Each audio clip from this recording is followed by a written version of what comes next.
السلام علیکم ورحمۃ اللہ وبرکاتہ۔ آج ہم سورہ ہود آیت نمبر 118 سے آیت نمبر 119 کا درس قرآن لیں گے۔ شروع اللہ کے نام سے جو بڑا مہربان نہایت رحم کرنے والا ہے۔ اگر آپ صلی اللہ علیہ وسلم کا رب چاہتا کہ تمام لوگ ایک ہی طرح کے ہو جائے تو ویسا بھی کر سکتا تھا، مگر یہاں ان لوگوں کو الگ الگ راستوں پر چلتے رہنے کی چھوٹ دی گئی ہے۔ کیا فرماتا ہے رب العزت اس آیت میں کہ اگر اللہ رب العزت چاہتا تو تمام لوگوں کو، پوری انسانیت کو ایک ہی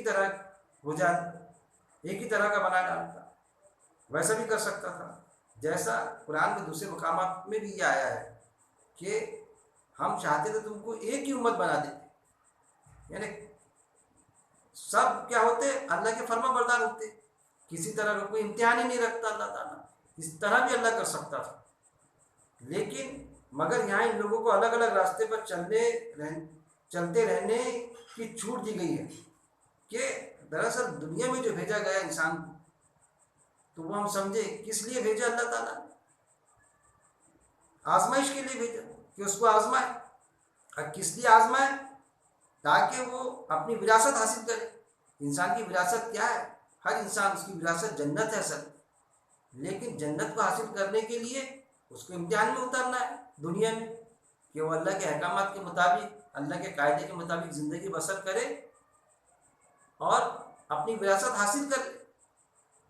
وہ چیز جیسا ہم دنیا میں بھی انسان کی فطرت میں ہوتا ہے، کسی بھی چیز کو حاصل کرنے کے لیے اس کا امتحان دیا جاتا ہے کہ ڈاکٹر بننا ہے، انجینئر بننا ہے، زندگی میں اپنی زندگی کی زندگی کو کامیاب کرنا ہے، تو اس کو امتحان میں بیٹھایا جاتا ہے کہ بھی امتحان میں بیٹھو۔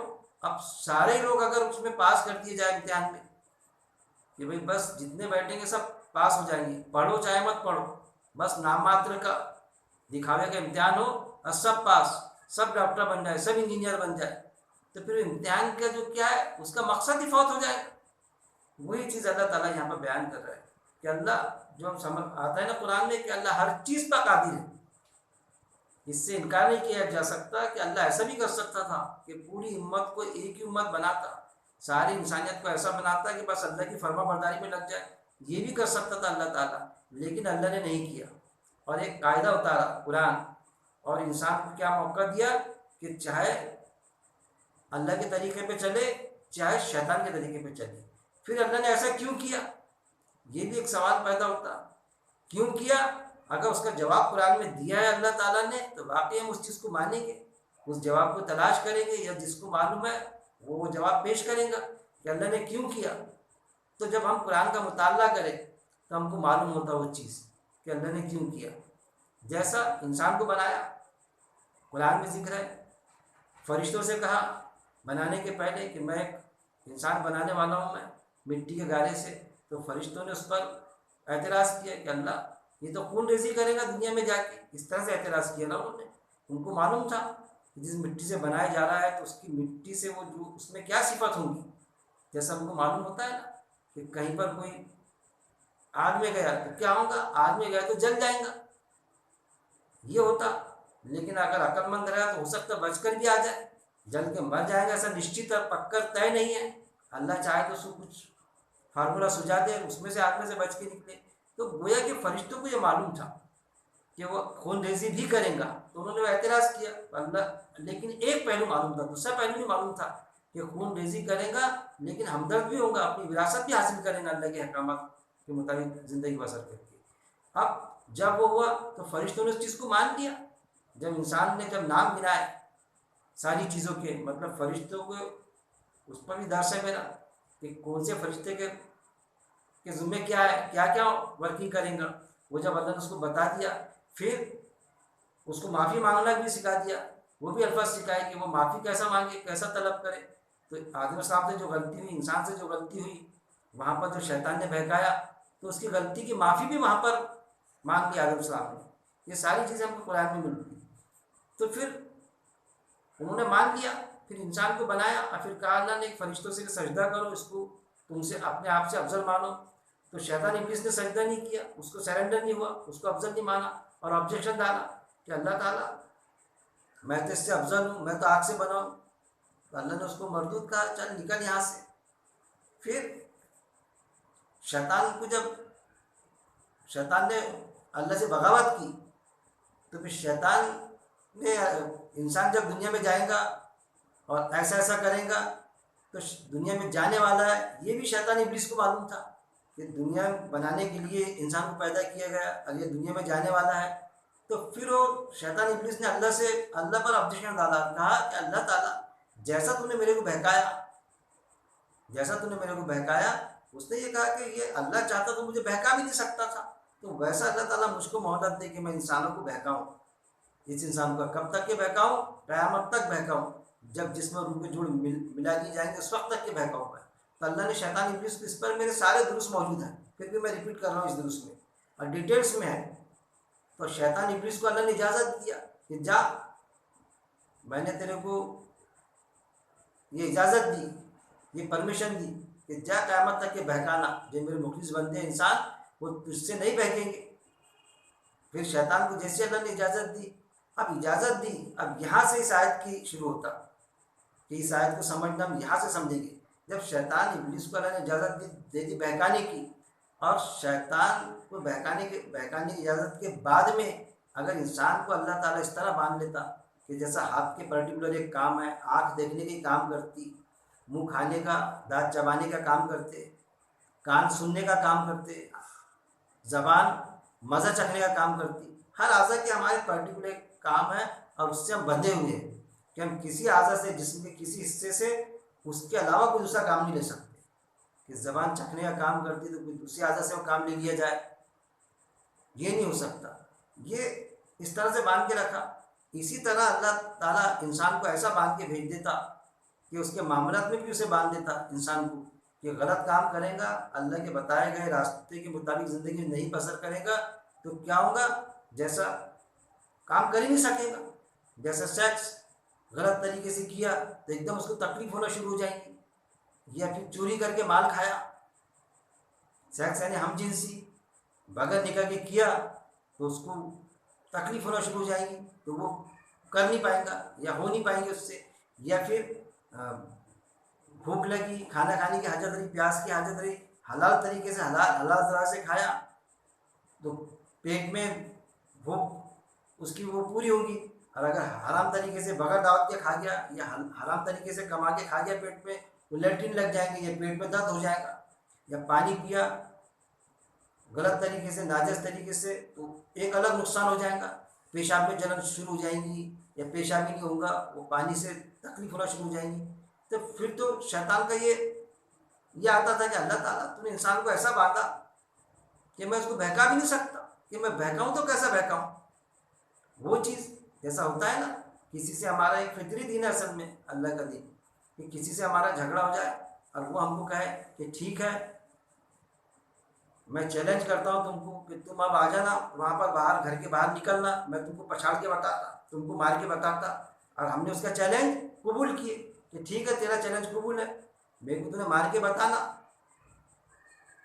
میں 15 دن میں تم کو ماروں گا، 1 مہینے میں تم کو مار کے بتاتا، اپنا بدلہ پورا کر کے بتاتا. اس نے ایسا چیلنج کیا، ہم نے بولے ٹھیک ہے تیرا چیلنج قبول ہے، 1 مہینے کی مہلت تیرے کو، اب تو مار کے بتا میرے کو، جان سے مار کے بتاتا یا ہاتھ پیر توڑ کے بتاتا. دشمن کا ہم نے چیلنج قبول کیے. اب بعد میں پھر ہم نے کیا کیے کہ ہم ہر روز جاتے تھے مارکیٹ میں سبزی لانے یا پھر چوک پر چائے پینے، دوستوں کے ساتھ بیٹھتے تھے، اور ہم دن بھر 4 دن سے وہاں جانا بند کر دیا. مہینہ بھر ہم وہاں گئے نہیں وہاں پر. تو پھر وہ کیا کہے گا ہمارا دشمن کہ چیلنج تو میرا قبول کیا لیکن یہ کیا ہے، مارکیٹ میں آنا چھوڑ دیا، چوک میں آنا چھوڑ دیا. دن میں 2 بار آتا تھا چائے پینے کے لیے دوستوں کے ساتھ میں، ضرورت کے سامان بھی لاتا تھا، گھومتا تھا کھلے عام. تو اب گھر میں بیٹھ گیا بالکل چوڑیاں پہن کے، تو میں باہر ہی نہیں نکلتا، تو پھر میں کیسا اس پر وار کروں. تو میرا چیلنج قبول کرنے کے بعد میں قبول تھوڑی کیا اس نے. اس طرح سے اس کا بالکل آتا آبجیکشن آئے گا، اور وہ اس کا مناسب بھی آبجیکشن. تو بس یہی فطری دن کہ اللہ نے چیلنج جب قبول کیا شیطان کا کہ ٹھیک ہے بہکا کے بتا میرے بندوں کو، جو میرے مخلص بندے ہیں وہ نہیں بہکیں گے. اور پھر اللہ تعالیٰ انسان کو ایسا باندھ دیتا کہ جیسا منہ کھانے کے کام کرتا، ناک کا سونگنے کا کام، ہماری زبان کا ایک پرٹیکولر کام، آنکھ دیکھنے کا کام کرتی، کان سننے کا کام کرتے، اسی طرح انسان کو باندھ دیتا باقی کاموں میں بھی.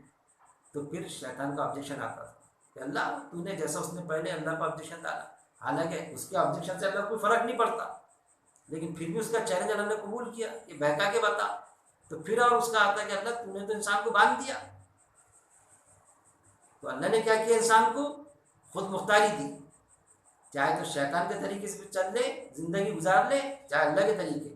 تو اللہ کے طریقے بھی موجود رہتے اور شیطان کا طریقہ جو شیطان اس کو بہکاتا وہ بھی اس کو خود دل سے سوچتا. اور اللہ کا سلیبس بھی موجود ہے. قرآن کی شکل میں ایک سلیبس دیا اللہ تعالیٰ نے، زندگی گزارنے کا طریقہ دیا، دین یعنی وے آف لائف دیا. چاہے اللہ کے طریقے پر زندگی گزار لے یا شیطان کے طریقے پر، اس کو خود مختاری دیا کہ شیطان کے بہکاوے میں آ جا یا پھر وراثت حاصل کر لے میرے بتائے گئے راستے پر. وہ چیز اللہ تعالیٰ پر بیان کر رہی ہے. چاہتا تو تمام لوگوں کو ایک ہی طرح، اگر آپ قسم کا رب چاہتا کہ تمام لوگ ایک ہی طرح کی ہو جائے تو ویسا بھی کر سکتا تھا، اللہ ویسا بھی کر سکتا تھا. لیکن کیونکہ شیطان کو بہکانے کی مہلت دینے کی تھی اللہ کو، اللہ نے جو دیا تھا اس کو کہ جا قبر کے مردے جب تک کہ جس میں روح کے جوڑ ملائیں گا جب اللہ تعالیٰ قیامت کے دن، جب تک کہ بہکا مطلب جس میں روح کے جوڑ کب ملیں گے؟ قیامت کے دن.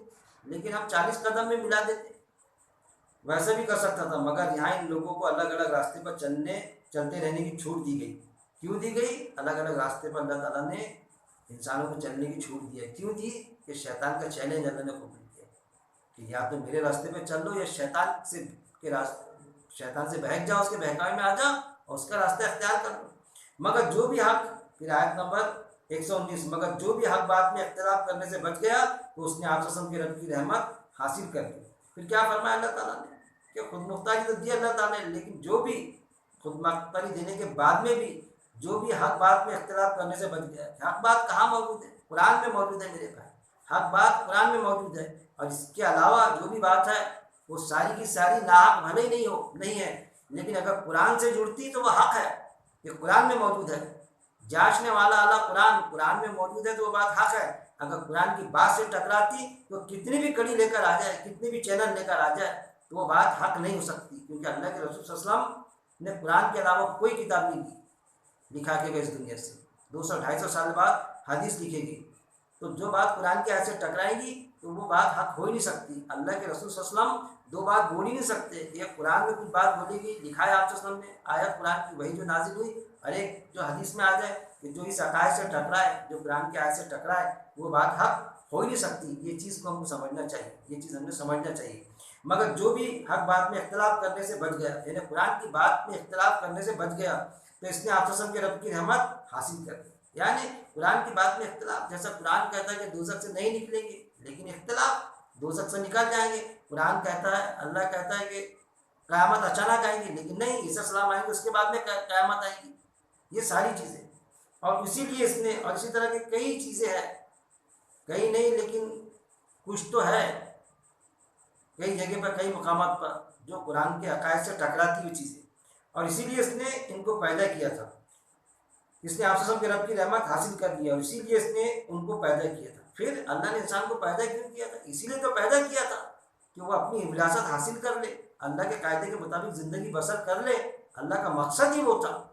اللہ کا مقصد یہ نہیں تھا کہ انسان بہک جائے، لیکن بہکنے کے بھی آپشن دیا، دونوں آپشن موجود رکھا تاکہ شیطان کا چیلنج بھی قبول ہو اور انسان کو گائیڈ لائن بھی دیا قرآن کی شکل میں. پہلے صحیفے، توریت، انجیل، وقتاً فوقتاً نبی رسول، 1,24,000 انبیاء اکرام اللہ تعالیٰ نے مبعوث کیا دنیا میں. کس کے لیے؟ گائیڈ لائن کے لیے، تاکہ انسان صحیح راستے پر چلنے لگے اور اپنی زندگی گزارے. آپ کے رب کی رحمت حاصل کر لی، اور اسی لیے اس نے اس کو پیدا کیا تھا. اس کو، انسان کو اسی لیے تو پیدا کیا تھا کہ وہ اپنی وراثت حاصل کر لے، یعنی جنت. اور آپ کے رب کی یہ بات بھی پوری ہو کر رہے گی کہ میں دوزخ کو جناتوں اور انسانوں کو اکٹھا کر کے بھر دوں گا. پھر اللہ نے دیگر مقامات پہ بھی فرمایا، سب سے پہلے تو شیطان ابلیس کو فرمایا کہ جو تیرے بتائے گئے راستے میں چلیں گے تو میں تجھے، یعنی اس کا تو فیصلہ ہو گیا تھا، تجھے اور ان کو دوزخ میں بھر دوں گا اکٹھا. دوسرے مقامات پہ بھی یہ چیز ہے. اور آپ سب کے رب کی یہ بات بھی پوری ہو کر رہے گی. آپ سب کے رب کی بات، یعنی آپ سب کا بھی رب کون؟ اللہ، ہمارا بھی رب. اللہ میرا بھی رب، اللہ درس دینے والا کا، درس سننے والوں کا بھی کون رب؟ اللہ. گویا کہ پوری انسانیت کا رب اللہ، اور خصوصی طور پر ہر ایمان والے کا رب اللہ. ایمان والے کو تو سوال ہی پیدا نہیں ہوتا، اس کا ایمان ہی اس پر ہے، اللہ پر، ایک اللہ ہے کر کے. تو آپ صلی اللہ علیہ وسلم کے رب کی یہ بات پوری ہو کر رہیں گی. کون سی بات پوری ہو کر رہیں گی؟ کہ جو بہکائے میں آئیں گے، جو انسان بہکائے میں آئیں گے، قرآن کی بات کو نہیں مانیں گے، آپ صلی اللہ علیہ وسلم کو نبی رسول نہیں مانیں گے، قرآن کو اللہ کی کتاب نہیں سمجھیں گے، ایک اللہ کو نہیں مانیں گے، یا پھر مانیں گے اور عمل سے خالی ہو جائیں گے کہ بس زبان سے مان لیے کہ ہم ایمان والے ہیں، اور عمل سے خالی ہو گئے، تو ان سب کو کیا کرے گا اللہ تعالیٰ؟ رب کی یہ بات بھی پوری ہو کر رہیں گی کہ میں دوزخ کو جناتوں اور انسانوں کو اکٹھا کر کے بھر دوں گا. انسانوں کو اور جناتوں کو دوزخ میں اکٹھا بھر دوں گا. کیونکہ قرآن میں موجود ہے، ہم نے جن اور انس کو پیدا نہیں کیا صرف اس لیے کہ وہ ہماری عبادت کرے. عبادت کے معنی اللہ کی فرما برداری، اطاعت اللہ کے قاعدے کے مطابق اپنی زندگی بسر کرتے. اس کے علاوہ کوئی مقصد نہیں اللہ کا دنیا میں انسانوں کو پیدا کرنے کا. اور ساری مخلوق کو اللہ تعالیٰ نے انسان کے لیے مسخر کر دیا. ساری مخلوق انسان کی سیوا کر رہی ہے، دراصل سب کو سیوا میں لگا دیا. اور انسان کو کیا بنایا؟ اشرف المخلوقات، ساری مخلوق سے افضل، ایون جناتوں سے بھی افضل. لیکن انسان ہے کہ جب گرتا تو ایسا گرتا کہ جانور سے بھی بدتر ہو جاتا. یہ ساری چیزیں اللہ تعالیٰ نے قرآن میں بیان کر دی. اللہ سے دعا ہے کہ اللہ رب العزت قرآن کو پڑھنے، سمجھنے اور ایک ایک آیت کا غور و تدبر کرنے اور شیطان ابلیس کے بہکائے میں نہ آنے، کیونکہ وہ ہمارے نفس کے ساتھ میں لگا ہوا ہے، اس کے بہکائے میں نہ آنے اور قرآن کی آیت پر عمل کرنے، اس پر موت تک جمے رہنے کی میرا مالک توفیق دے. وآخر دعوانا ان الحمد للہ رب العالمین.